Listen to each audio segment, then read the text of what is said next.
እግዚአብሔር አምላክ የተመሰገነ ይሁን። ሰሞኑን እያየን ወዳለነው ሐሳብ እንሄዳለን። እየተመለከትን ያለነው እንግዲህ የመንፈስ ቅዱስ አእምሮ እንዲኖረን እንደ እግዚአብሔር ፈቃድ የሆነ የጌታ በሆነው ነገር ላይ የሚያተኩር አስተሳሰብ፣ የመንፈስ ቅዱስ አእምሮ፣ የመንፈስ ቅዱስ ሐሳብ፣ መንፈስ ቅዱስ የሚገዛው የሚቆጣጠረው ሐሳብ እና የግላችን የሆነ የጌታ ያልሆነ የሰይጣን ያልሆነ የሚባል ነገር የለም። ኒውትራል መሆን፣ መሃል ላይ መሆን ወይ መሃል ሰፋሪ መሆን አንችልም። ወይ የእግዚአብሔርን ሐሳብ እያስተናገድን እንገኛለን ወይም ደግሞ የዛ ሐሳብ ተቃዋሚዎች ሆነን እንገኛለን እና ሐሳባችን ከጌታ ሐሳብ ጋር አንድ እንዲሆን የተጠራ ነው። ኃጢአት ሐሳባችን ከእግዚአብሔር ሐሳብ እንዲርቅ እንዲለይ እንዳደረገው ሳይሆን በጌታችን በኢየሱስ ክርስቶስ ሥራ የተነሳ ከጌታ ሞትና ትንሣኤ የተነሳ መንፈስ ቅዱስ ደግሞ ወደኛ ከመምጣቱ የተነሳ የኛ ሐሳብ ምድራዊ ስጋዊ የሰይጣን መሆኑ ቀርቶ ሰማያዊ የጌታ እንዲሆን ይገባል።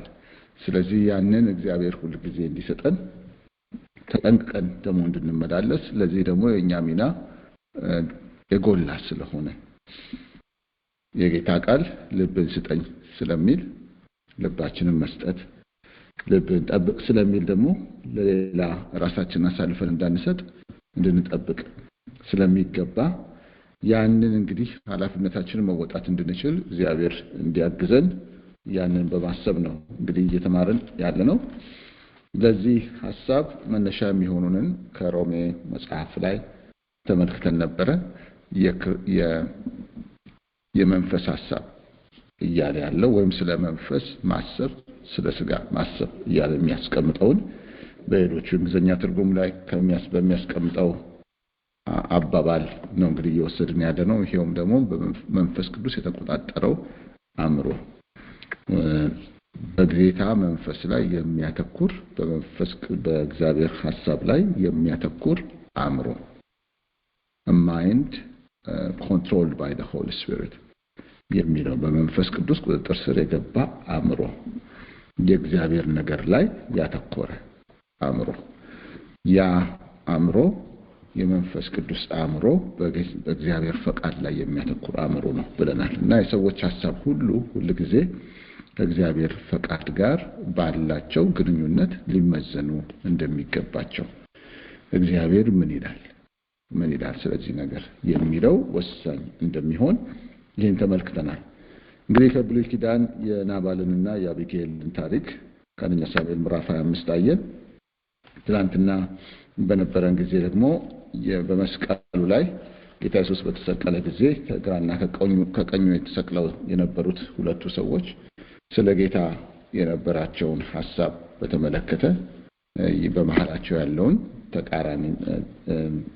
በመሐላቸው ያለውን ከፍተኛ የሰይጣን ወይም የእግዚአብሔር የመሆን ያህል የነበረውን ልዩነት ተመለከትን እና በተለይ ያንን ሰው ደግሞ የእግዚአብሔርን ሐሳብ የመንፈስ ቅዱስ ሐሳብ አእምሮውን ተቆጣጥሮት የነበረውን መዳንም የሆነለትን ሰው ተመለከትን።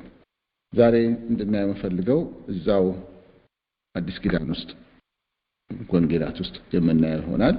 የስምዖን ጴጥሮስን ታሪክ ነው የምንመለከተው እና ስምዖን ጴጥሮስ የእሱን ታሪክ ከማቴዎስ ወንጌል ምዕራፍ 16 ላይ እናገኘዋለን።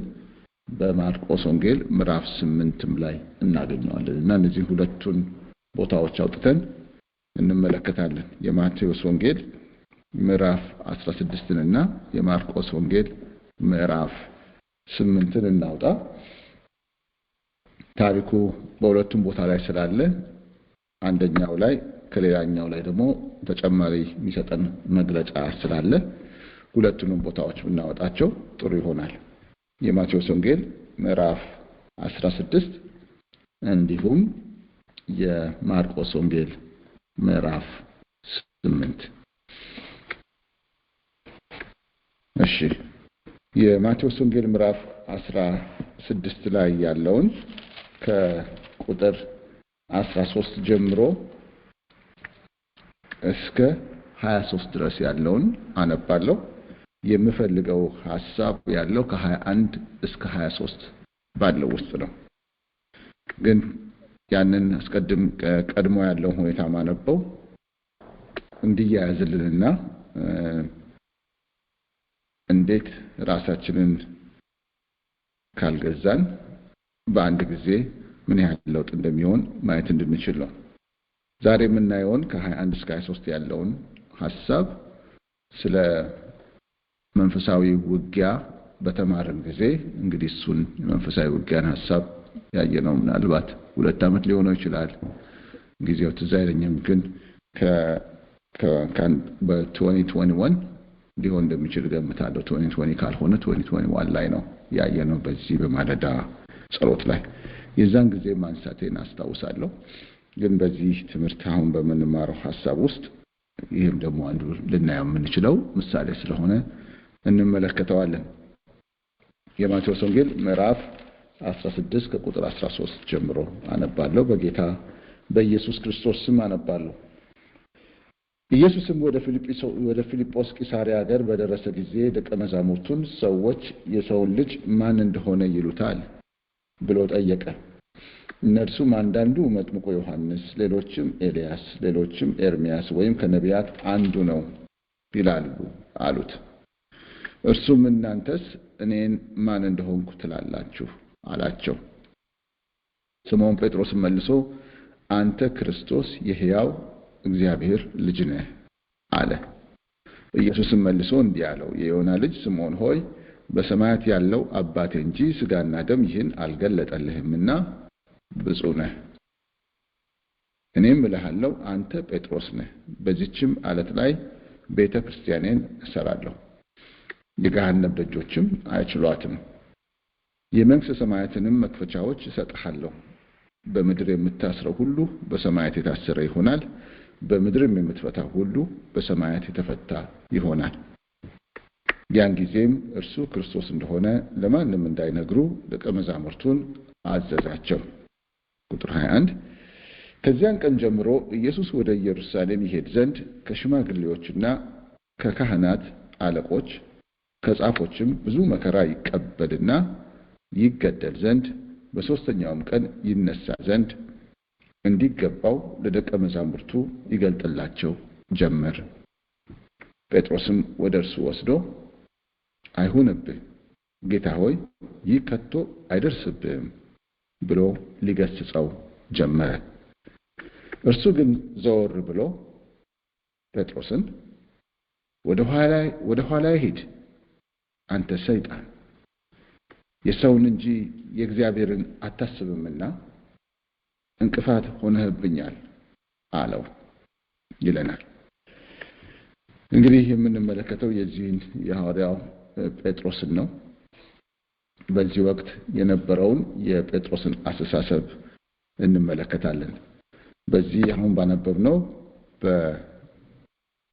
በማቴዎስ ወንጌል ላይ ያለውን ወደ ማርቆስ ሄደንም ብናነብ ለምሳሌ ማለት ነው ማርቆስ ወንጌል ምዕራፍ 8 እሱም ጋር ስንሄድ ከቁጥር 27 ጀምሮ እስከ 33 ባለው ውስጥ ይሄንኑ ታሪክ እናገኘዋለን። የማርቆስ አጠር ብሎ ነው ያለው።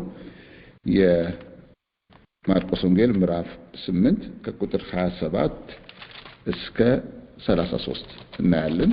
እዛም ላይ ትንሽ ለየት አድርገው ጨምሮ የሚነግረን ነገር ስላለ ነው ይሄንን የፈለኩት። ኢየሱስና ደቀ መዛሙርቱም በፊልጶስ ቂሳርያ ወዳሉ መንደሮች ወጡ። በመንገድም ሰዎች እኔ ማን እንደሆንኩ ይላሉ ብሎ ደቀ መዛሙርቱን ጠየቃቸው። እነሱም መጥምቁ ዮሐንስ፣ ሌሎችም ኤልያስ፣ ሌሎችም ከነቢያት አንዱ ብለው ነገሩት። እናንተስ እኔ ማን እንደሆንኩ ትላላችሁ ብሎ ጠየቃቸው። ጴጥሮስም አንተ ክርስቶስ ነህ ብሎ መለሰለት። ስለ እርሱም ለማንም እንዳይናገሩ አዘዛቸው ይላል።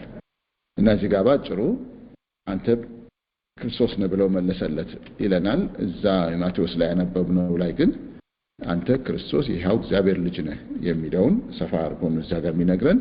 እንዲሁም ደግሞ ያንን ካለ በኋላ ጌታ ኢየሱስ ክርስቶስ ጴጥሮስን የተናገረው ስጋና ደም አልገለጠልህም ይህ በሰማያት ያለው አባቴ ነው እንጂ ብሎ ያለው፣ እንዲሁም ደግሞ አለት እንደሚሆን የጴጥሮስ ስምን ቀይሮ የነገረው፣ ስለ ቤተክርስቲያን የተናገረው ነገር ሁሉ ማቴዎስ ላይ እናገኘዋለን፣ ማርቆስ ላይ አናገኘውም። እቺን ብቻ ነው የሚነግረን። ከዛ ሁለተኛው ሐሳብ ላይ ሲሄድ ቁጥር 31 የሰው ልጅ ብዙ መከራ ሊቀበል ከሽማግሌዎችም ከካህናት አለቆችም ከጻፎችም ሊጣል ሊገደልም ከ3 ቀንም በኋላ ሊነሳ እንዲገባው ያስተምራቸው ጀመር። ቃሉንም ገልጦ ይናገር ነበር። ጴጥሮስም ወደ እርሱ ወስዶ ይገስጸው ጀመር። እርሱ ግን ዘወር አለ፣ ደቀ መዛሙርቱንም አይቶ ይላል። እቺኛው አረፍተ ነገር እዛኛ ውስጥ የለችም የማቴዎስ ውስጥ። ስለዚህ ሁሌ ከሁሉም ወንጌል ስናነብ በዛ ያ ጉዳይ በተከሰተበት ወቅት ከሁሉ አንግል ስለምናየው ሰፋ ያለ መረዳትን ይሰጠናል። ስለዚህ እዚህ ጋር ምን ይለናል? ጴጥሮስም ወደ እርሱ ወስዶ ይገስጸው ጀመር ይላል። ማቴዎስም ላይ እንዲሁ ይላል። ይሄንን እርሱ ግን ዘወር አለ ይላል ጌታ ኢየሱስ ማለት ነው። ማቴዎስም ላይ እናገኛለን። ደቀ መዛሙርቱንም አይቶ ይላል። ስለዚህ ደቀ መዛሙርቱንም ስዕል ውስጥ ይከታቸዋል ማለት ነው የታሪክ። ጴጥሮስን ገሰጸውና ወደ ኋላ ሂድ አንተ ሰይጣን የሰውን እንጂ እግዚአብሔርን ነገር አታስብምና አለው ይላል። የእግዚአብሔርን ነገር አታስብምና እዛ የማቴዎስ ላይ እንዴት ነው የሚያስቀምጠው? አንተ ሰይጣን የሰውን እንጂ የእግዚአብሔርን አታስብምና ይላል። እዚህኛው ላይ እቺ አረፍተ ነገር እቺ ቃል ተጨማሪ ያለች የሰውን እንጂ የእግዚአብሔርን ነገር አታስብምና። እንግዲህ ጌታ ኢየሱስ በሕይወቱ ያለውን የእግዚአብሔርን ፈቃድ በተናገረ ጊዜ ነው ጴጥሮስ ይህንን ሐሳብ ያመጣው። ይሄ ክፍል ሁለቱንም አያይዤ ያነበብኩት ማለት ማቴዎስም ላይ ማርቆስም ላይ ሁለት ነገሮችን ነው የሚናገረው። አንደኛው ጌታ ኢየሱስ ሰዎች ስለርሱ ምን እንደሚሉ የጠየቀበት፣ ራሳቸውንም ደቀ መዛሙርቱ እናንተስ ራሳችሁ ስለኔ ማን ነው ትላላችሁ ብሎ የጠየቀበት ጥያቄ ነው። እሱ ራሱን የቻለ አንድ ትልቅ ትምህርት ስለ ኢየሱስ ማንነት የምንማርበት ሐሳብ ውስጥ የሚያስገባን ነው። ትናንትና ያንን በመስቀል ላይ ተሰቅሎ የነበረውንና ስለ ጌታ ኢየሱስ ትክክለኛ መረዳት የመንፈስ ቅዱስን ሐሳብ ይዞ የነበረው ሰውዬ ምን ነበረ ያለው? ኢየሱስ ንጉስ እንደሆነ፣ ክርስቶስ እንደሆነ፣ ገና የሚመጣ ንጉስ መንግስት ይዞ የሚመጣ እንደሆነ ሲናገር፣ ጻድቅ ንጹህ መሆኑን ሲናገር የተረዳው መረዳት እግዚአብሔር ካልሆነ ሊገልጠው የማይችል ጥልቅ የሆነ መረዳት እንደነበር ትላንት አንስተን ነበር። ጴጥሮስን በዚህ ቦታ ላይ ማን ሰዎች እኔን እንደሆንኩ ይላሉ ሲል፣ አንተ ክርስቶስ የሕያው እግዚአብሔር ልጅ ነህ ሲል ይሄን ሐሳብ ያገኘ ነው። ይሄ ሐሳብ ከመንፈስ ቅዱስ ነው። ይሄ ሐሳብ ከእግዚአብሔር ነው። በሰማያት ያለው አባቴን የገለጠልህ ብሎታል። ያንን መገለጥ ያገኘ፣ ያንን ሐሳብ ያገኘ አእምሮ የእግዚአብሔርን ነገር ያስተናገደ። እንግዲህ የምንናገረው ንግግር ከሐሳባችን ውስጥ ነው የሚወጣው። ከመናገራችን በፊት ሐሳባችን አለ። ከሐሳባችን በፊት እንግዲህ ሐሳባችን እንዲገኝ፣ ሐሳባችን በእኛ ዘንድ እንዲሆን የሆነበት ምንጭ አለ። ያን ሐሳብ ያገኘንበት ምንጭ ጴጥሮስ አንተ ክርስቶስ የሕያው እግዚአብሔር ልጅ ነህ የሚለውን ንግግሩን የሕያው እግዚአብሔር ልጅ ነው እሱ ክርስቶስ ነው የሚለውን ዕውቀት ከማግኘቱ ውስጥ ከዛ ሐሳብ ውስጥ ነው የወጣው። ያን ደግሞ ያገኘው ከአብ ነበረ። በሰማያት ያለው አባቴ ገለጠልህ ብሎት ነበር።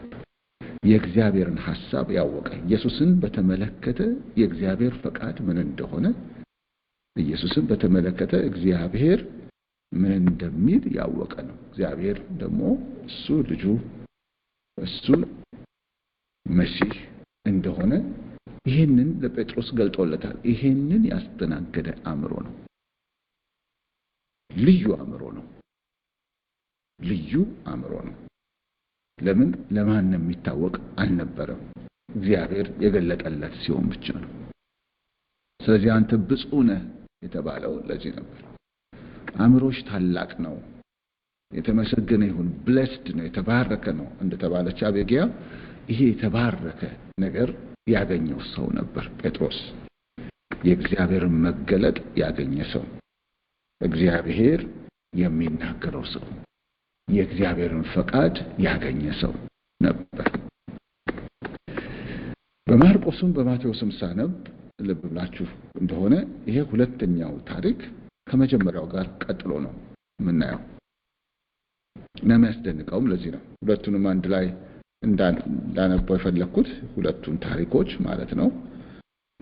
ለዚህ ነው ይህንን በተናገረ ጊዜ ይህ ማንነቱ ኢየሱስ መሲህ መሆኑ፣ የልዑል እግዚአብሔር ልጅ መሆኑ፣ በነቢያት የተነገረለት ለዘመናት ሲጠበቅ የነበረው ክርስቶስ እሱ መሆኑ ሲገለጥ ለደቀ መዛሙርቱ ሁሉ ይሄ ሲገለጥ ለደቀ መዛሙርቱ ሁሉ እየታወቀ ሲመጣ ጌታ ኢየሱስ አንድ ነገር አለ።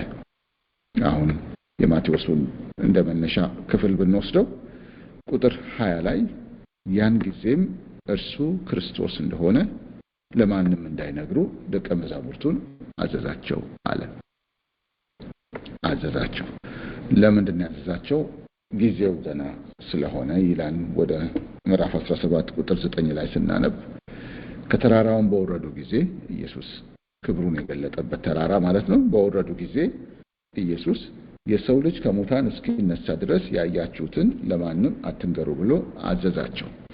ጊዜው እስኪደርስ ድረስ ጌታ ከሙታን ሲነሳ የሚታወጅ አዋጅ ነው። ወንጌል የሚያውጀው አዋጅ ይሄ ነው። ወንጌል የሚያውጀው አዋጅ ኢየሱስ እርሱ የእግዚአብሔር ልጅ እንደሆነ፣ ኢየሱስ እርሱ መሲህ እንደሆነ፣ ክርስቶስ ንጉስ ጌታ እንደሆነ ነው የሚያውጀው። ስለዚህ ጌታ ከሙታን እስኪነሳ ድረስ ይሄንን እንዳይናገሩ አዘዛቸው። ከዛ ቁጥር 21 ጋር ስንመጣ ከዚያን ቀን ጀምሮ ይላል የእርሱ ማንነት ከተገለጠላቸው ጀምሮ እርሱ ክርስቶስ የሕያው እግዚአብሔር ልጅ እንደሆነ ከታወቀ ጀምሮ ከዚያን ቀን ጀምሮ ሌላ ነገር ይነግራቸው ጀመር።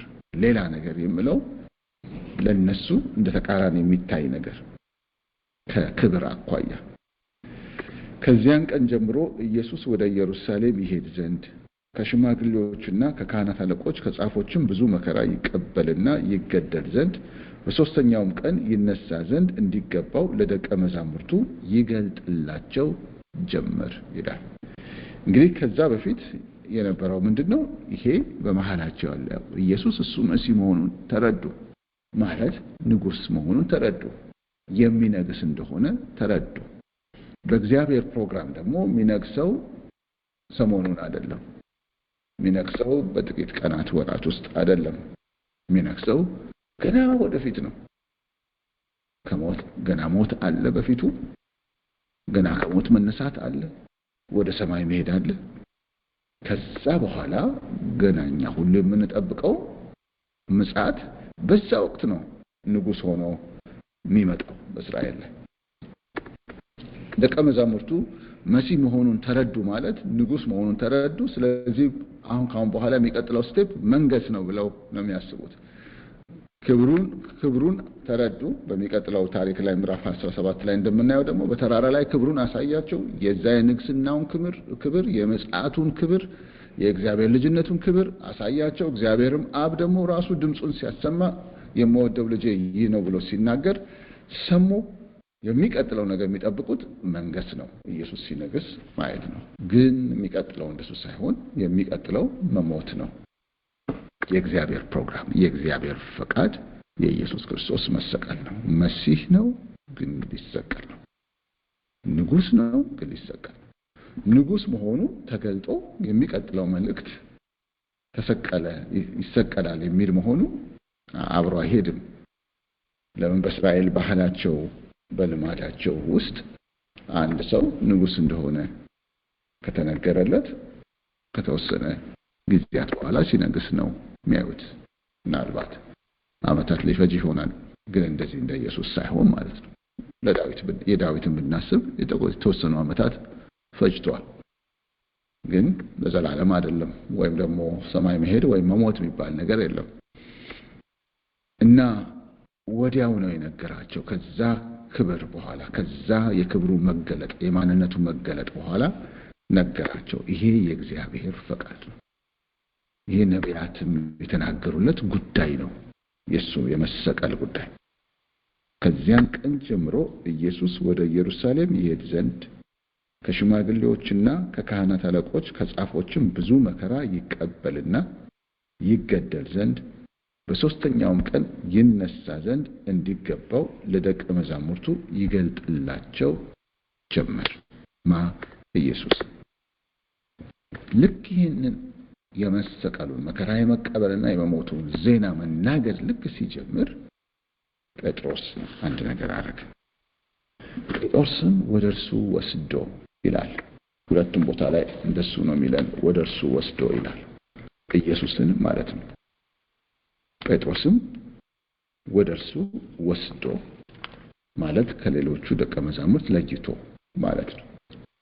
ልክ ለሆነ ጉዳይ እንደምንፈልግ ሰውን ለሆነ ጉዳይ ወስደን ለብቻ እንደምናናግር እንደዛ ማለት ነው። ወደ እርሱ ወስዶ ወይም ጥቂት ዞር አድርጎ ማለት ነው። ደቀ መዛሙርቱም እዛው አሉ፣ ግን ለብቻው እንደሚያናግር ብቻ ወደ እርሱ ወሰድ አድርጎ ጴጥሮስ ነው የሚያደርገው። ኢየሱስ አይደለም ጴጥሮስን ዞር የሚያደርገው፣ ጴጥሮስ ነው ኢየሱስን ዞር የሚያደርገው። ወስዶ አይሁንብህ ጌታ ሆይ ከቶ አይደርስብህም ብሎ ሊገስጸው ጀመረ ይላል። ሁለቱም ቦታ ላይ እንደሱ ነው የሚለው፣ ሊገስጸው ጀመረ። አሁን ጴጥሮስ ገሳጭ ነው። አሁን ጴጥሮስ ኢየሱስን ኮሬክት እያረመው ነው ኢየሱስን እና ሊገስጸው ጀመረ የሚለው አባባል ትክክል አይደለም። እንዴት እንዲህ ትላለህ? እንዲህማ አይባልም፣ እንዲህ ያለ ነገርማ አንተ ላይ አይደርስም ነው የሚለው።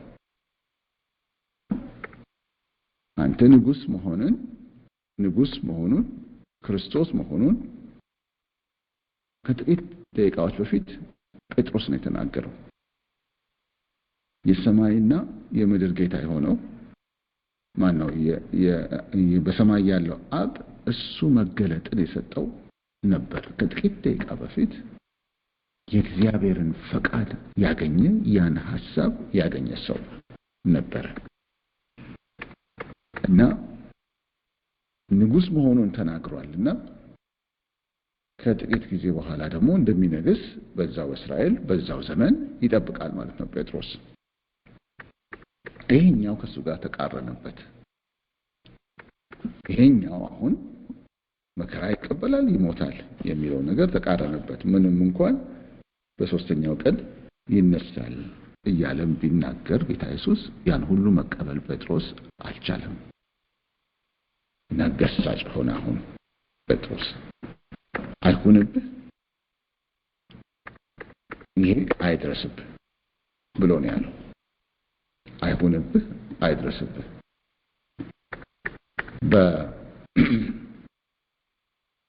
ይሄ ካንተ ይራቅ የሚል ሐሳብ አለው በእንግሊዘኛው ላይ ስናነበው። ይሄ ካንተ ይራቅ ይለዋል። ይሄ ካንተ ይራቅ እንዲህ ያለው ሐሳብ እንዴት በቃ this shall never happen to you ይለዋል እና this shall never happen to you ይለዋል። far be it from you Lord ይላል። far be it from you Lord። ይሄ ካንተ ይራቅ፣ ኧረ ካንተ ይራቅ። ይሄ እንዲህ ያለ ነገር አይሆንብም። ይሄ ካንተ ይራቅ፣ እንደዚህ ያለ ነገር ኖ። ሌላው ትርጉም ላይ never Lord ይላል። never Lord ይላል። በፍጹም ይላል። this shall never happen to you እንዲህ ያለ ነገር በፍጹም ይላል። ዝም በል፣ እንደዚህ ማይባለው ነውር ነው እንደሚባለው ማለት ነው። ወይም ደግሞ እንዴት ሰው በራሱ ላይ ያማወርታል እንደሚባለው እንዴት ክፉ ነገር በራሱ ላይ ይናገራል? ኧረ እንዲህ አይባልም፣ ኧረ ዝም በል እንደሚባለው ልክ እንደዛ ጴጥሮስ አለ። እና ጴጥሮስ አንድ ሐሳብ ገዛው። አሁን አንድ ሐሳብ ተቆጣጠረው። ስለዚህ ጌታን እስከ መገሰጽ ድረስ ለብቻ ወስዶ እስከ መገሰጽ ድረስ ያደረሰው ያስደፈረው ሌላ ሐሳብ አንድ ሐሳብ ገዛው። አእምሮውን ተቆጣጠረው። እዛ አእምሮውን ከገዛው ሐሳብ ውስጥ ነው ይሄ ንግግር የሚወጣው። ጌታ ኢየሱስ በሕይወቱ ያለውን የእግዚአብሔርን ፈቃድ ቀጣዩን የእግዚአብሔርን ፈቃድ በተናገረ ጊዜ ጴጥሮስ ኢየሱስን መገሰጽ ጀመረ። ጴጥሮስ የማንን ሐሳብ እያስተናገደ እንደነበረ አላወቀም። በዚህ ወቅት ሰዋዊ የሆነው ለሰው ሐሳቢ የመሰለው ሐሳቡ የጴጥሮስ ሐሳብ የእግዚአብሔርን ፈቃድ በቀጥታ የሚቃወም የሰይጣን ሐሳብ ነበር። ጴጥሮስ በእግዚአብሔር ፈቃድ ላይ ተነሳ። ይገርማል። በእግዚአብሔር ፈቃድ ላይ ተነሳ። ጌታ ኢየሱስ ጴጥሮስን ደግሞ ሲገስጽ እናያለን። ጴጥሮስ ይገስጻል ኢየሱስ ደግሞ ጴጥሮስን ይገስጻል። ቁጥር 33 እርሱ ግን ዘወር ብሎ ጴጥሮስን ይላል።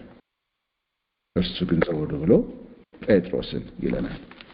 በዛ በማርቆስ ላይ ደግሞ እርሱ ግን ዘወር አለ። ጌታ ኢየሱስን ነው የሚለው። ደቀ መዛሙርቱንም አይቶ ጴጥሮስን ገሰጸውና ይላል። ጴጥሮስ ኢየሱስን ይገስጻል። ኢየሱስ ደግሞ ጴጥሮስን ይገስጻል። ደቀ መዛሙርቱ ሁሉ አሉ። እነሱ ሁሉ እያሉ ነው። ይሄ ሁሉም የሆነው በእነሱ ፊት ነው። ጴጥሮስ ወደሱ ሳብ አድርጎ ይንገረው እንጂ እነሱ እዛው አሉ። ጌታ ኢየሱስ ሁሉንም ደቀ መዛሙርት አየና ለምን አውቀዋል ማለት ነው። ወደ ብቻው ቢወስደው ወይ ሰምተው ይሆናል። ጴጥሮስ ያለውን ጴጥሮስን ገሰጸው። ሁለቱም ቦታ ላይ ስታነቡ ጴጥሮስን ነው የሚለው። ጴጥሮስን ነው የሚለው። እርሱ ግን ዘወር ብሎ ጴጥሮስን ይላል እዚህ ማቴዎስ 16:23 ላይ። እንዲሁም ማርቆስ ላይ ደግሞ እርሱ ግን ዘወር አለ፣ ደቀ መዛሙርቱንም አይቶ ጴጥሮስን ገሰጸውና ይላል። ከዛ ምን ብሎ እንደገሰጸው ይነግረናል። ጴጥሮስን ነው፣ ራሱን ጴጥሮስን ነው የሚገስጸው። ለምን? ጴጥሮስ በቀጥታ በእግዚአብሔር ፈቃድ ላይ ነው የተነሳው። ጌታ ኢየሱስ ጴጥሮስን ሲገስጸው ምንድነው ያለው? ወደ ኋላዬ ሂድ አንተ ሰይጣን ነው ያለው። የሚገርም ነው። የቱ ጋር ነው ሰይጣንን ጌታ ያየው? የቱ ጋር ነው ሰይጣንን ጌታ ያገኘው? ወደ ኋላዬ ሂድ አለው። ሰይጣን ፊቱ ድቅን አለ። ኢየሱስ ፊት ድቅን አለ። ወደ ኋላዬ ሂድ አለው። መንገድ ልቀቅልኝ ነው እያለ ያለው። መንገድ ልቀቅልኝ። የቱ ጋር አገኘው? ወደ ኋላዬ ሂድ፣ መንገዱን ልቀቅ፣ ከኋላዬ ሁን፣ ፊቴን መንገድ አትዝጋ፣ አንተ ሰይጣን አለው። ቃሉ ሚለን ጴጥሮስን ገሰጸውና እሱ ግን ዘወር ብሎ ጴጥሮስን እንደዚህ አለው ይላል። ጴጥሮስን ነው ያለው፣ ግን እንዲህ ነው የሚለው፣ አንተ ሰይጣን አለው። ወደ ኋላዬ ሂድ አለው። ጌታ አገኘው። ጌታ ኢየሱስ ሰይጣንን ጌታ አገኘው። ጌታ ኢየሱስ ሰይጣንን የታየው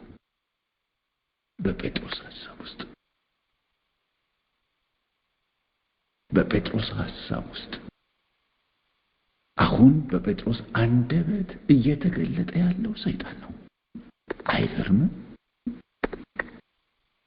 ቅድም የእግዚአብሔር አብን ፈቃድ ያስተናገደው አእምሮ፣ ቅድም አንተ ክርስቶስ የሕያው እግዚአብሔር ልጅ ነህ ያለው አእምሮ አሁን ሌላ ሰልጥኖበታል። አሁን ሌላ ዙፋኑን አድርጎበታል።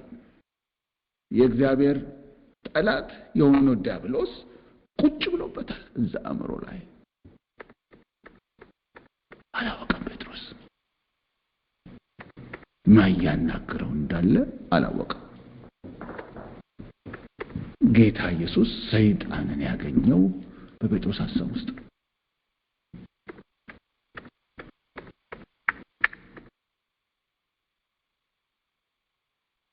ወደ ኋላ ሄድ፣ አንተ ሰይጣን አለው። በጴጥሮስ አእምሮ እየተጠቀመ የነበረው ሰይጣን ስለነበር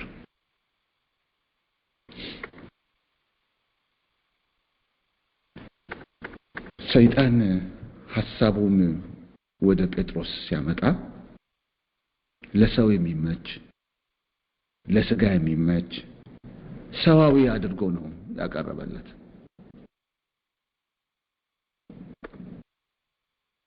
አይሁንብህ፣ አይድረስብህ ብሎ ሲል በጌታ በእግዚአብሔር ፈቃድ ላይ እየተነሳ እንዳለ አላሰብም።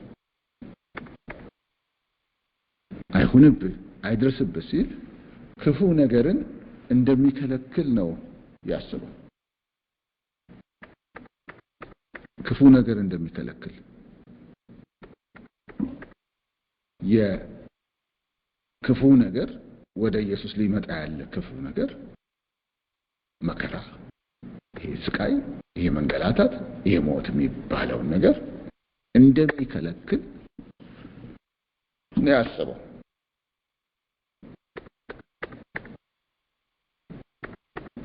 እንደ ሟርት ኢየሱስ በራሱ ላይ ክፉ ነገር እያወራ እንዳለ አርጎ አሰበ። ሰዋዊ የሆነውን አመለካከት አተያይ መግቢያ አረገው ሰይጣን ወደ ጴጥሮስ። ስለ ይሁዳ በሚነግረን ጊዜ ጌታ ኢየሱስን አሳልፎ ሊሰጥ ይሁዳ ሲነሳ መጽሐፍ ቅዱስ ምንድነው የሚለን? ዲያብሎስም ሐሳቡን ጴጥሮስ ማን ነው ይሁዳ ውስጥ ካገባ በኋላ ይላል። ሐሳብ ነው ያገባው ዲያብሎስ። አእምሮ ውስጥ ነው የሚያስቀምጠው ሐሳብ። ሲመጣ የሰውን ስጋዊ ሰዋዊ አስተሳሰብ መግቢያ ያደርገዋል። ሰው እንዴት ንጉሥ ሆኖ ሰው እንዴት ሊነግስ ያለ መልካም ነገር ስለ መንገሱ፣ ስለ ክብሩ፣ ስለ ስልጣኑ የመሳሰለ ነገር እንጂ እንዴት መዋረድን፣ መከራን፣ ሞትን ያወራል ብሎ ሹክ ነው የሚለው ወደ ሰይጣን፣ ወደ ጴጥሮስ። የጴጥሮስን ስጋዊ ምድራዊ አስተሳሰብ ሰዋዊ አስተሳሰብ ውስጥ ሲከተው ሲያሳስበው ጴጥሮስን እንዲያስብ የሚያደርገው በዚህ መስመር ያስገባዋል። እንደ ፍሬም እንደ መረብ። ይሄ ሰይጣን ወደ ሰው ሲመጣ ሰውን እንዲያስብበት የሚያደርግበት መንገዱ ነው። ሰውን እንዲያስብበት ስለራሱ ሰውየው ስለራሱ እንዲያስብ ወይም ስለ ሰው እንዲያስብ ስጋዊ በሆነ መንገድ እንዲያስብ። ጴጥሮስ ደግሞ አብሮ ከኢየሱስ ጋር እንደሚነግስ ያስባልና የራሱን ይመለከታል። የኢየሱስ ክርስቶስ መከራ፣ የኢየሱስ ክርስቶስ ውርደት፣ የኢየሱስ ክርስቶስ ሞት ማለት ጴጥሮስን ይመለከታል። ለጴጥሮስ ለምን እሱ ማብሬ እነግሳለሁ ብሎ ስለሚያስብ ይሄ ንጉሥ እንደዚህ መከራ ውስጥ ከገባ ታዲያ እኔ እንዴት ልነግስ ነው? ስለዚህ የራሱ ስጋዊ ፍላጎቶቹን ያራግባል ሰይጣን እዚህ ጋር ወደ ጴጥሮስ ሲመጣ ማለት ነው።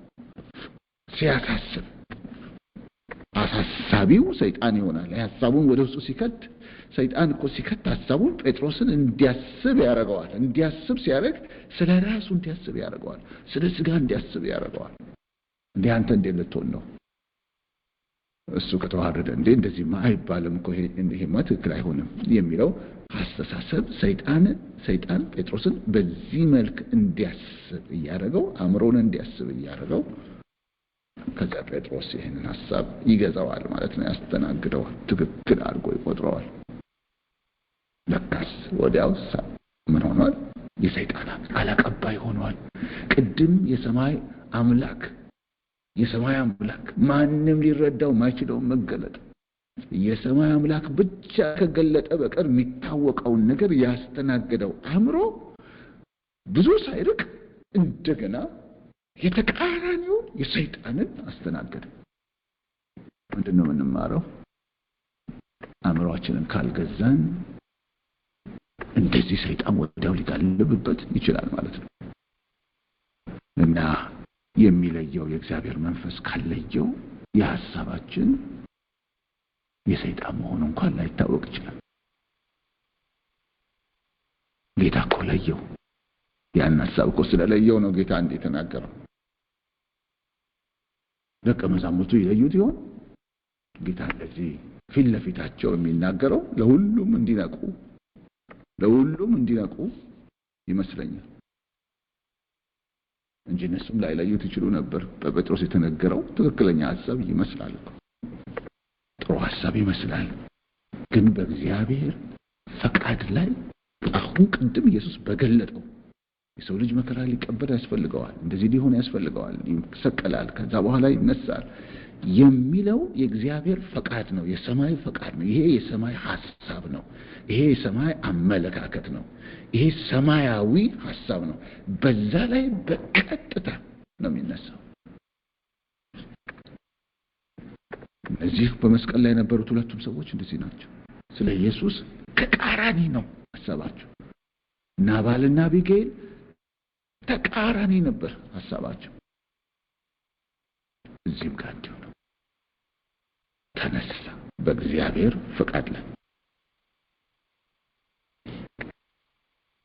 የሰው ሐሳብ ለእግዚአብሔር ፈቃድ እንቅፋት ይሆናል። መንገድ ያግዳል። ጠላት ይሆናል። ምንድነው ያለው ጌታ? ወደ ኋላ ይሂድ አንተ ሰይጣን፣ የሰውን እንጂ እግዚአብሔርን አታስብምና እንቅፋት ሆነህብኛል አለ። እንቅፋት ሆነህብኛል። ለካስ ድቅን ነው ያለው ፊቱ። ቅድም እንዳልኩ ሰይጣን በጴጥሮስ አንደበት በኩል በኢየሱስ መንገድ ላይ ፊት ለፊት ቆመ ማለት ነው። ፊት ለፊት ቆሞ መንገድ ዘጋ። ኖ ይሄ መንገድ የለም አለ። ወደ መስቀል ሞት የሚወስደው መንገድ የለም ብሎ ያ መንገድ ዘጋ። ያን ሲዘጋ የእግዚአብሔርን መንገድ ነው የሚዘጋው። የእግዚአብሔርን ፈቃድ ነው የሚዘጋው። እንዲያ የተባለው ቅድም የተነገረው ክብር ሁሉ የሚመጣበትን ለምን የሰው ልጅ ይከብር ዘንድ ሰዓቱ ደርሷል እያለ ጌታ ኢየሱስ የተናገረው ወደ መስቀል ሞት ሲሄድ ነው። እግዚአብሔር የዘረጋው ወደ ክብሩ የእግዚአብሔር ልጅ መሲሁ ወደሚገለጥበት ወደዛ ክብሩ የሚሄድበት እግዚአብሔር የዘረጋው መንገድ በመስቀሉ በኩል ነው። ያ መስቀል ከሌለ የኢየሱስ የእግዚአብሔር የመሲህነቱ ክብር አይመጣም። ስለዚህ የእግዚአብሔር ንጉሥ ሆኖ የሚገለጥበት መንገድ እግዚአብሔር የዘረጋው በመስቀሉ በኩል ነው። የሰው ልጅ ይከብር ዘንድ ሰዓቱ ደርሷል ብሎ ዮሐንስ ወንጌል ምዕራፍ 12 ላይ የሚናገረው ስለ ሞቱ ሲናገር ነው ጌታ ኢየሱስ። ሰይጣን እዛ መንገድ ላይ ቆመ። እንቅፋት ሆነብኛል ይላል። እንቅፋት ሆነብኛል። መንገድ ዘዴ ሆነ። ሂድ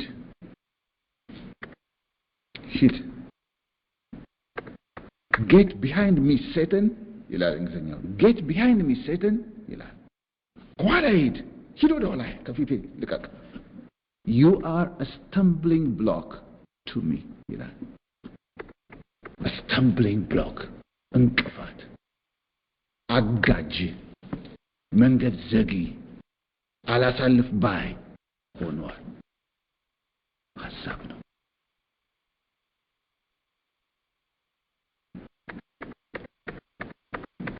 ሰይጣን ሐሳቡን ለሰው የሚመች አድርጎ ነው የሚያቀርበው ብያለሁ።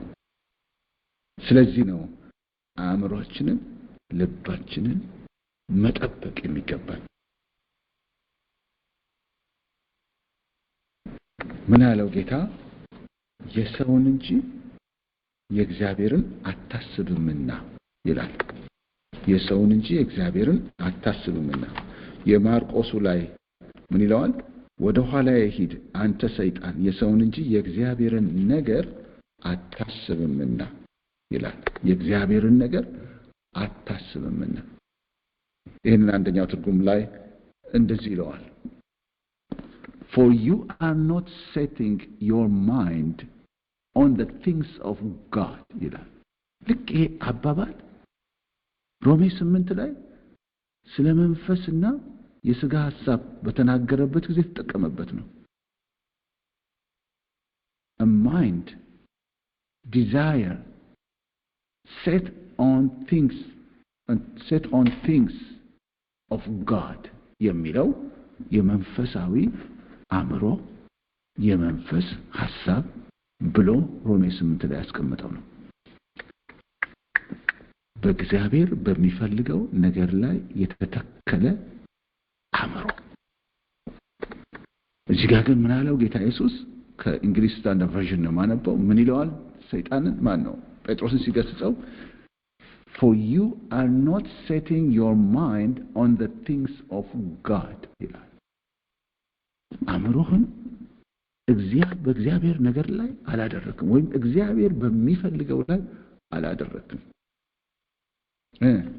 but on the things of man ሰዋዊ በሆነው ነገር ላይ ነው አእምሮህን የተከልከው ይለዋል። የምታስበው ያንን ነው፣ ሰዋዊ የሆነው።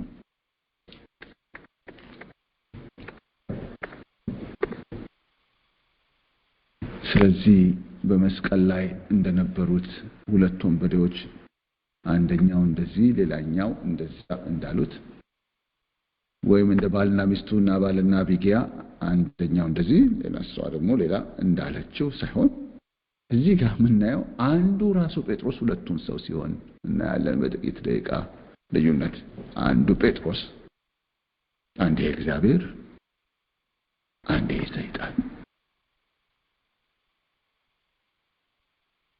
ይሄ ከምንም በላይ የሚያሳስበን ነው እያስባለሁ። አንድ ጊዜ እግዚአብሔርን ማስተናገዳችን እሱ ጋራንቲ አይደለም፣ ዋስትና አይደለም። ሁሉ ጊዜ አእምሮአችንን ለእግዚአብሔር አሳልፈን መስጠት አለብን። ልባችንን ለእግዚአብሔር አሳልፈን መስጠት አለብን ሁሉ ጊዜ። ይሄ የሁል ቀን ትጋት የሚጠይቅ ጎዳና ነው። ይሄ ክርስትና ጎዳና የሁል ቀን ትጋት። ዛሬ ሐሳብ የሚገዛው ማን ነው? ዛሬ አእምሮ የሚገዛው ማን ነው የሚለው ጥያቄ ሁሌ ልንጠይቀው የሚገባ ነው።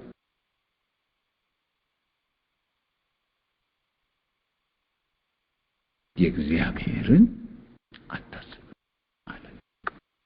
ስለዚህ ሰይጣን ሲመጣ ለኛ በሚመች መንገድ ነው የሚመጣው። ይገርማችኋል። ከእግዚአብሔር ይልቅ ለሰዋዊ አመለካከት በሚመች ሰው ምሽት ስጋ በሚሸት መንገድ ነው የሚመጣው። ንግግሩ ስጋ ሰው ይሸታል፣ ይመቻል ለአእምሮ፣ ለስጋዊ አእምሮ። ለዚህ አልፎ የሚሰጠው እግዚአብሔር የሚፈልገው ላይ ማተኮር ያለመደ አእምሮ ነው። ለዚህ አልፎ የሚሰጠው እግዚአብሔር ምን ይላል የሚለውን ለማይጠይቅ አእምሮ፣ ላንተ እንዴት ነው ላንቺ እንዴት ነው ብሎ የሚጠይቅ። ኢትዮጵያ ውስጥ የተለመደ አባባል አለ በዘመኑ ትውልድ የሚባል ዘመኑ ትውልድ ስል በጣም ትልልቅ የሆኑ ሰዎች ሲናገሩት ማልሰማ ግን ወጣቱ ብዙ የሚጠቀምበት አሁን እንኳን የቆየ ነው ማለት 10 ዓመታትም ሊያልፈው ይችላል ያበባል። ይመችህ ይባላል። እንዴት ነው ይመችሃል? ተመቸህ ታዲያ ይላሉ። ደህና ነህ ተብሎም እንኳን ሲጠየቅ እንደሱ ነው የሚጠየቀው። አንዱ የሚጠየቀው እንደሱ ነው። ይመችሃል ወይ? እንዴት ነው ተመቸህ? ስራ ነው? መኖሪያ ቦታ ነው? ወይም ሌላ ነገር ነው? ስለዚህ ጥያቄው ስለምንድን ነው? ለኔ ተመችቶኛል ወይ ነው። ጥያቄው እንዴት ነው? ለኔ እንዴት ነው? ጥያቄው ጌታ ምን ይላል አይደለም ማለት ነው። በምድር ያሉ ያለ ጌታ የሆኑ ሰዎች እንደዛ ቢናገሩ አይገርምም። በጌታ ቤት ያሉ የጌታ ሰዎችም አስተሳሰባቸው በዚህ መንገድ የተቃኘ የተቀረጸ ከሆነ ለሰይጣን ይመቻል። ሐዋርያው ጳውሎስ ለጴጥሮስ በጻፈለት ደብዳቤ ላይ ለጢሞቴዎስ በጻፈለት ደብዳቤ ላይ ምን ብሎታል? ለዚህ ዓለም ከሚመች ይላል። በውሸት ዕውቀት ከተባለ ለዚህ ዓለም ከሚመች ከከንቱ መለፍለፍ ራቅ ይለዋል። በውሸት ዕውቀት የተባለ ዕውቀት ተብሏል፣ መገለጥ ተብሏል። ነገሩ እንደመገለጥ ነው። ነገሩ እንደ አዲስ ነገር ሆኖ ነው የሚወራው። ውሸት ነው። ለዚህ ዓለም ግን የሚመች ነው አለ። ከሱ ራቅ አለው ጳውሎስ ጢሞቴዎስና አንደኛ ጢሞቴዎስ ምዕራፍ 6 ላይ መስለኛል መጨረሻው አካባቢ ራቅ ይለዋል። ለዚህ ዓለም የሚመች ለስጋ የሚመች ለኔ የሚመች ሰዋዊ ስጋዊ ምድራዊ አስተሳሰብ ውስጥ ይከታል ሰይጣን። ያንን መንገድ ያርገዋል የራሱን ሐሳብ። በጴጥሮስ እንደዚህ ነው የመጣው ጌታ ኢየሱስ። ሂድ አንተ ሰይጣን ብሎ ጴጥሮስን ገሰጸው። ጴጥሮስን ሲገስጸው እዛ ሐሳብ ውስጥ ሰይጣንን ስላየው ነው። ያን ያህል ነው ሰው የሰይጣን መሳሪያ የሚሆነው ማለት ነው። ያን ያህል ወደ አንተ ሰይጣን ነው ሐሳብ እያመጣ ያለውና እሱን ሂድ በለው ብሎ አይደለም ጌታ ኢየሱስ የተናገረው። ቀጥታ ነው። ለምን ቀጥታ መጥቶ መንገዱ ላይ ስለቆመ ቀጥታ ነው የተናገረው። ሂድ አንተ ሰይጣን አለው በሁሉ ፊት ብሎ ጴጥሮስን ገሰጸው ይላል። አምናለሁ ያኔ ድንብር የሚል ነገር ውስጥ ጴጥሮስ ገብቶ ይሆናል ብዬ አስባለሁ። ያኔ ግፍፍ የሚደረግለት ይመስለኛል። ይሄ አእምሮውን የተቆጣጠረው የሰይጣን ሐሳብ ግፍፍ ብትን ከጴጥሮስ አእምሮ ውስጥ የሚል ይመስለኛል። ለምን በኋላ ጌታ ከመጣ በኋላ ከሄደ በኋላ መንፈስ ቅዱስ ከወረደ በኋላ ጴጥሮስን የእግዚአብሔር መንፈስ ሙሉ በሙሉ መቆጣጠር ሲጀምር ጴጥሮስ ሕይወቱ ሲለወጥ እናያለን እንጂ ጴጥሮስ በዚህ ጊዜ ይሄ ሆኖ ተከስቶ ከትንሽ ጊዜያት በኋላ ምናልባት በዚህ ታሪክና ጌታ ኢየሱስ በሞተበት ጊዜ መካከል ያለውን ኮን ብዬ አላሰላውትም፣ ግን ዓመት የሚሞላ አይመስለኝም። ለምን ስለ ስቅላቱ ስለሚያወራ ምናልባት በዓመት ውስጥ ሊሆን ይችላል ጌታ የሞተው። ብቻ ከተወሰነ ጊዜያት በኋላ ጌታ ኢየሱስ ክርስቶስ ወደ ሞት የሚሄድበት ጊዜ ይደርሳል። በዚህ ወቅት ጴጥሮስ ራሱ አሁን ጌታ ኢየሱስ በሐሳብ ደረጃ ሲናገር ነው፣ የእግዚአብሔር ፈቃድ ሲናገር ነው ጴጥሮስ ሊገስጽ የተነሳው። በኋላ ግን ነገሩ ራሱ መከሰት ይጀምራል። ይሄ አልፎ የመሰጠቱ ነገር መከሰት ይጀምራል። የዛን ጊዜ ጴጥሮስ ያደረገውን በዮሐንስ ወንጌል ምዕራፍ 18 ላይ እናነባለን። ዮሐንስ ወንጌል ምዕራፍ 18 ላይ በጌተሰማኔ ጸሎት ቦታ ጌታ ኢየሱስ ሆኖ በሚጸልይበት ጊዜ በዛ ወቅት ማለት ነው የሆነውን ይሁዳ መጥቶ እንዴት ጴጥሮስ ኢየሱስን ይዞ ሊወስድ እንደመጣ የሚነግረን ታሪክ አለ። ኢየሱስም ይህን ብሎ አትክልት ወዳለበት ስፍራ ወደ ቄድሮን ወንዝ ማዶ ከደቀ መዛሙርቱ ጋር ወጣ። እርሱም ደቀ መዛሙርቱም በዚያ ገቡ ይላል። የዮሐንስ ወንጌል ምዕራፍ 18 ከአንድ ጀምሮ ነው። ኢየሱስም ደቀ መዛሙርቱም ብዙ ጊዜ ወደዚያ ስለተሰበሰቡ አሳልፎ የሰጠው ይሁዳ ደግሞ ስፍራውን ያውቅ ነበር። ስለዚህ ይሁዳ ጭፍሮችንና ከካህናት አለቆች ከፈሪሳውያንም ሎሌዎችን ተቀብሎ በችቦና በፋና በጋሻ ጦርም ወደዚያ መጣ። ኢየሱስም የሚመጣበትን ሁሉ አውቆ ወጣና ማንን ትፈልጋላችሁ አላቸው። የናዝሬቱን ኢየሱስን ብለው መለሱለት። ኢየሱስ እኔ ነኝ አላቸው። አሳልፎ የሰጠውም ይሁዳ ደግሞ ከእነርሱ ጋር ቆሞ ነበር። እንግዲህ እኔ ነኝ ባላቸው ጊዜ ወደ ኋላ አፈግፍገው በምድር ወደቁ። ደግሞ ማንን ትፈልጋላችሁ ብለው ጠየቃቸው። እነርሱም የናዝሬቱን ኢየሱስን አሉት። ኢየሱስ መልሶ እኔ ነኝ አልኳችሁ። እንግዲህ እኔን ትፈልጉ እንደሆናችሁ እነዚህ ይሂዱ ተዋቸው አለ። እነዚህ ይሂዱ የሚለው ደቀ መዛሙርቱን ነው። ይህም ከነዚህ ከሰጠኸኝ አንዱን ስኳ አላጠፋሁም ያለው ቃል ይፈጸም ዘንድ ነው። አሁን ተመልከቱ ቁጥር 10 ላይ ስምዖን ጴጥሮስም ሰይፍ ስለነበረው መዘዘው፣ የሊቀ ካህናቱንም ባሪያ መጥቶ ቀኝ ጆሮውን ቆረጠ። የባሪያውም ስም ማልኮስ ነበረ ይላል። አስደናቂው መልስ የጌታ ኢየሱስ የኔንም ሕይወት በጣም የለወጠ ይሄ ቃል ነው። ይሄ ቃል ከብዙ ዓመታት በፊት ኢትዮጵያ ሆኜ ይሄ ቃል ልቤን የነካ ይሄ ቃል የበራልኝ ጊዜ በቃ የተረዳሁት ጊዜ ትልቅ ነገር ነው በሕይወቴ ውስጥ ያደረገው። እይታዬን የፓራዳይም ሽፍት የሚሉት አለ ፈረንጆችና ልክ በቃ አንድን ነገር የምናይበትን እይታ እንዳለ የቀየረ ቃል ነው ይሄ ቃል። ስለ ጌታ መስቀል ስለ ሞቱ ሳነሳ አንዱ በጣም ዋና ክፍል ይሄ ክፍል ነው። ልክ ጴጥሮስ የባሪያውን ጆሮ የነዛን ሲቆርጥ ኢየሱስ ጴጥሮስን ሰይፍህን ወደ ሰገባው ክተተው፣ አብ የሰጠኝን ጽዋ አልጠጣትምን አለው ይላል።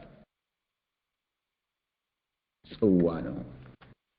ጴጥሮስ ጽዋ ውስጥ በካፖስ በዛ መጠጫ ውስጥ ያለውን ውስጡን ያያል ጴጥሮስ።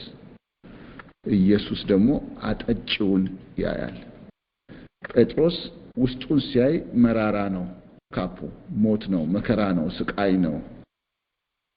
ጌታ ኢየሱስ የሚያየው ግን አጠጪው አብ መሆኑን ነው። እና አብ ለኢየሱስ የሚያጠጣውን ጴጥሮስ እየከለከለ ነበር። ልክ እዚህ ጋር የነበረው የዛን ጊዜ ሲገስጽ ክፉ መንፈስ እንደሚርቅለት ሰው ያህል ያ ነገር ከሱ የሚበተንበት ይመስለኛል። ጴጥሮስ ግን ሰይጣን እንደገና ማንኳኳቱን አይተውም። ስለዚህ ጴጥሮስ ለዛ ሐሳብ እንደገና ተሸነፈ። አሁን እውነተኛው ቀን መጣ። ጌታ ኢየሱስ ትናንትና ያለው ትናንትና ስላችሁ ትናንትና ከአራት ቀን ሰዓት በፊት ማለት ሳይሆን ያ ማቴዎስ ላይ ያነበብነው ታሪክ ላይ ያለው የሰው ልጅ በሽማግሌዎች፣ በጻፎች፣ በካህናት እጅ አልፎ እንደሚሰጥ በአሕዛብም እጅ እንደሚሰቀል በሶስተኛው ቀን ግን እንደሚነሳ ብሎ ተናግሮት የነበረው ገና በሐሳብ ሲናገር ጴጥሮስ ሊቃወሙ የተነሳውበት ጉዳይ አሁን በተግባር መሆን ጀመረ። ኢየሱስ አልፎ ሊሰጥ ሆነ። አየ ሰዎቹ መተው ሊወስዱት ሲሉ ጴጥሮስ ያኔ አይሁንብህ ብሎ በአፉ ነው የተናገረው። አሁን ደግሞ በእጁ አይሁን ማለት ጀመረ። ሰይፉን አወጣ ጴጥሮስ። ያኔ ጌታ ሲገስጽ የራቀለት እንደሆነ አስባለሁ። ያ ነገር ልክ አንተ ይራቅ ይልን እንደነበረ ጴጥሮስ ኢየሱስን ከጴጥሮስ ነው እንዲርቅ ያንን ስጋዊ አስተሳሰብ ኢየሱስ አድርጎ የነበረው ግን አእምሮውን አይገዛም ነበር። አእምሮውን አይጠብቅም ነበር። አሁንም ተመላልሶ የሐሳብ ይመጣበት ነበር። ልማደኛ ሐሳብ ሆኖ መጥቷል። ልማደኛ አስተሳሰብ ሆኖ መጥቷል። አሁንም ስለራስ እንዲያስብ የሚያደርገው ሆኖ መጥቷል። አሁንም ሰዋዊ አሁንም ስለ ስጋው እንዲያስብ በሚያደርግ መንገድ በዛ መንገድ ነው የሚገባው ሰይጣን። እና አሁን በተግባር ቅድም በአንደበት የነበረው አሁን በተግባር መከልከል ጀመረ። ጴጥሮስ እያስጣለ ያለው ምን እንደሆነ ልብ አለው። ወይስ አብ የሰጠኝን ጽዋ አልጠጣም እንዴ አለው። አጥቂው ነው እየከለከልክ ያለው አብን ነው። ከአብ እጅ እኮ ነው ጽዋው ማስጣል የፈለከው። ሰይፍ ዘርግተህ ከአብ እጅ እኮ ነው ልታስጥል የምታስበው። አብ ያንጠለጠለውን በእጁ ይዞት እኔን ሊያጠጣ ያንጠለጠለውን ካፕ አንተ እኮ እየመታህ ነው ያለው አለው። አብ የሰጠኝን አልጠጣም ነው እንዴ የምትለኝ አለው። እኔ እኮ የምጠጣውን መጠጥ የምቀበለው ከአብ ነው። አብ የሰጠኝን ብቻ እኮ ነው የምጠጣው። ማለት የአብን ፈቃድ ነው ማድረገው። አብ የሰጠኝን አልጠጣም አለው። ገሰጸው በዛ ማለት ነው ጌታ ኢየሱስ ጴጥሮስን። ማቴዎስ ላይ ነው እንደሚናገረው ታሪክ ሰይፍ የሚያወጡ በሰይፍ ይጠፋሉ አለው። ሰይፍን ወደ ሰገባው ከተተው መልስ ኖ መልስ ወደ ሰገባው ከተተው አለው። እኔ ወደዚህ እግዚአብሔርን ፈቃድ ለማድረግ በሚሄድበት መንገድ ማንም አይቆምም አለው። አሁንም ሊቆም ነው ጴጥሮስ በሰይፉ ሊያግድ ነው። ማንም አይቆምም። ወደ ሰይፍም ወደ ሰገባው ከተተው። አንተ በሰይፍ ነው ያሰብከው ነው። በዚህ መሄድ ሁሉ ይጠፋል። የጌታ የኔ መክበሪያ አባቴ የዘረጋው የመክበሪያ መንገድ ይሄ ነው። ይሄ ስቅላት ነው። አባቴ የዘረጋው መንገድ በሰይፍ አይደለም አለው። አቢግያ ወደ ዳዊት ስትመጣ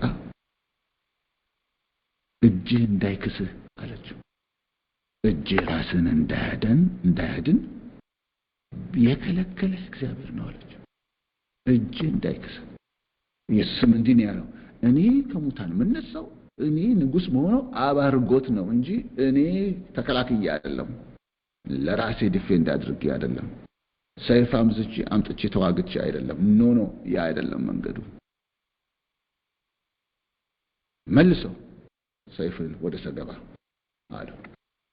ይሄ ከጌታ አይደለም፣ ያንተ ተግባር የአብ አይደለም።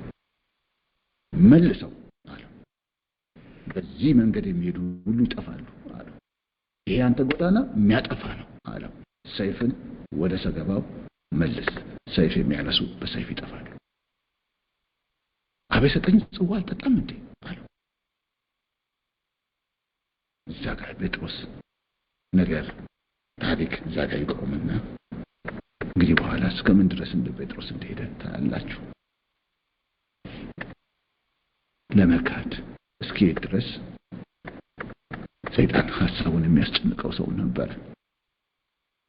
በኋላ መንፈስ ቅዱስ ሲመጣ ግን ጴጥሮስ ሙሉ በሙሉ ይህን አእምሮ ለጌታ አስገዛ። ከዛ በኋላ በቀላሉ ሰይጣን የሚጋለብበት አእምሮ አልሆነም የጴጥሮስ አእምሮ። በሐዋርያት ሥራ ውስጥ ከምናነበው ወይም በሐዋርያት መልእክት ውስጥ በጳውሎስ መልእክት ውስጥ ከምናነባት በገላትያ ከተማ ከተከሰተችው ከዛች ከአንድ ክስተት በስተቀር ጴጥሮስ በዘመኑ በሙሉ እስከ ሞቱ ድረስ የእግዚአብሔርን ፈቃድ ብቻ አስተናግዶ የሞተ ነው። አይገርማችሁም? ይሄ ጴጥሮስ ደብዳቤ ጻፈልን። ከጻፈው ደብዳቤ አንዱን ላንብብላችሁና አንዷን ፓርት ላንብብና በዚሁ እንጸልያለን። ሌላ የምናያቸው ምሳሌዎች ሌላ ሰዎችም አሉን። እነሱን ለጌታ ፈቃድ ስንውለት እናያለን። ይሄኛውን ግን አሁን ወደ ልቤ ስለመጣ ይሄንን ጴጥሮስ የጻፈውን ላንብብላችሁ። የጴጥሮስ መልእክት ላይ ነው የምናገኘው። አንደኛ ጴጥሮስ ላይ ይሄው ጴጥሮስ ነው የጻፈው።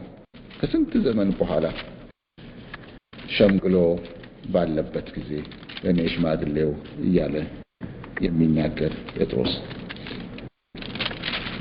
እኔ ሽማግሌው እያለ በሚያወራበት በዚህ በአንደኛ ጴጥሮስ ውስጥ ምዕራፍ 2 ላይ እንዲህ ብሎ ተናገረ። ከቁጥር 11 ጀምሮ ላንብብላችሁ። እቺን አንብቤ እንጸልያለን። ወዳጆች ሆይ ነፍስን ከሚዋጋ ስጋዊ ምኞት ትርቁ ዘንድ እንግዶችና መጻተኞች እንደመሆናችሁ እለምናችኋለሁ። ከስጋዊ ምኞት ራቁ ይላል። ስጋዊ አስተሳሰብ፣ ስጋዊ ፍላጎት ራቁ አለ። ያ ነበር እሱን ያጠቃው። ራቁ አለ። ስለሚመለከቱት ስለ መልካም ስራችሁ ክፉ እንደምታደርጉ በዚያ እናንተን በሚያሙበት ነገር በሚጎበኝበት ቀን እግዚአብሔርን ያከብሩት ዘንድ በአሕዛብ መካከል ኑሯችሁ መልካም ይሁን። አንደኛ ጴጥሮስ ምዕራፍ 2 ከቁጥር 11 ጀምሮ ነው እያነበብኩ ያለሁት። ስለ ጌታ ብላችሁ ለሰው ሥርዓት ሁሉ ተገዙ። ለሰው ሥርዓት ሁሉ ተገዙ ስለ ጌታ ብላችሁ። አሁን ዋናው ጌታ ምን ይላል? ጌታን ደስ የሚያሰኘው የቱ ነው የሚለው ሆነ ጴጥሮስን የሚገዛው አስተሳሰብ። ለንጉስም ቢሆን ከሁሉ በላይ ነውና ለመኳንንትም ቢሆን ክፉ የሚያደርጉትን ለመቅጣት በጎም የሚያደርጉትን ለማመስገን ከእርሱ ተልከዋልና ተገዙ። በጎ እያደረጋችሁ የማያውቁትን ሞኞች ዝም ታሰኙ ዘንድ እንዲህ የእግዚአብሔር ፈቃድ ነውና። አርነት ወጥታችሁ እንደ እግዚአብሔር ባሪያዎች ሁኑ እንጂ ያ አርነታችሁ ለክፋት መሸፈኛ እንዲሆን አታድርጉ። ሁሉን አክብሩ፣ ወንድሞችን ውደዱ፣ እግዚአብሔርን ፍሩ፣ ንጉስንም አክብሩ። ቀጥሎ ያለውን ስሙት። ሎሌዎች ሆይ ለበጎዎችና ለገሮች ጌቶቻችሁ ብቻ ሳይሆን ለጠማሞች ደግሞ በፍርሃት ሁሉ ተገዙ። በግፍ መከራን የሚቀበል ሰው እግዚአብሔርን እያሰበ ሐዘንን ቢታገስ መልካም ምስጋና ይገባዋልና አለ። ይገርማል። ጌታ ኢየሱስ ክርስቶስ እኮ በግፍ መከራ ሊቀበል ሲል ኖ አይሁንብህ አይድረስብህ ሲል የነበረው ጴጥሮስ አሁን ሌሎችን መምከር ጀመረ። ምን ብሎ? በግፍ መከራን የሚቀበል ሰው እግዚአብሔርን እያሰበ ሐዘንን ቢታገስ ምስጋና ይገባዋል። ብቻ እግዚአብሔርን ያስብ፣ አእምሮ በእግዚአብሔር ሐሳብ ይሞላ አለ። ኃጢአት አድርጋችሁ ስትጎሰሙ ብትታገሱ ምን ክብር አለበት? ነገር ግን መልካም አድርጋችሁ መከራን ስትቀበሉ ብትታገሱ ይህ ነገር በእግዚአብሔር ዘንድ ምስጋና ይገባዋል አለ። ስለዚህ አሁን እግዚአብሔር የሚወደው የቱ ሆነ ነው ዋናው ጥያቄ ለጴጥሮስ ማለት ነው። እግዚአብሔር የሚወደው ከሆነ አርጉት ማለት ጀመረ ማለት ነው። ጋድ ኮንሺየስ ያልኩት ነው የእግዚአብሔር ሐሳብ። ቀጥሎ ምን አለ?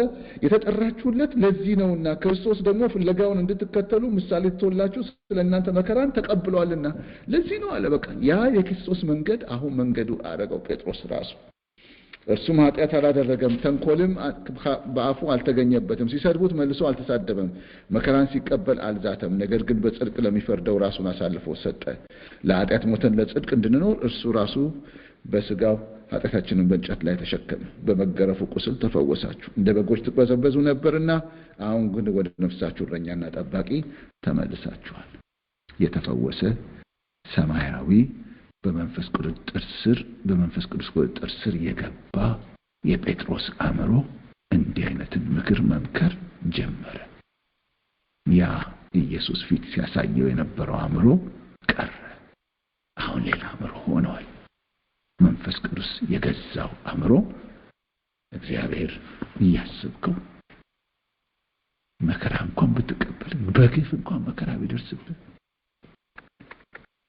እግዚአብሔርን እያሰብከው ታገስ፣ ተቀበል መከራውን። ይሄ የጌታ መንገድ ነው። ኢየሱስ በዚህ መንገድ ነው የሄደው። ሳይዝት ሳያጉረመርም ነበር የሚሄደው። ሐሳብህን ስጋዊ ምኞት አይግዛው። የእግዚአብሔር ሐሳብ፣ የእግዚአብሔር አእምሮ፣ የእግዚአብሔር ፍላጎት ብቻ ይግዛው። እግዚአብሔር የሚያመሰግነው መሆኑን ልብ በል። ሰማይ እሺ የሚል ከሆነ ደስ የሚለው ከሆነ አርገው። ይሄ ነው የኢየሱስ ጎዳና ብሎ የሚመክር የሚጽፍ አእምሮ ሆነ የጴጥሮስ ራሱ የጸሐፊው አእምሮ።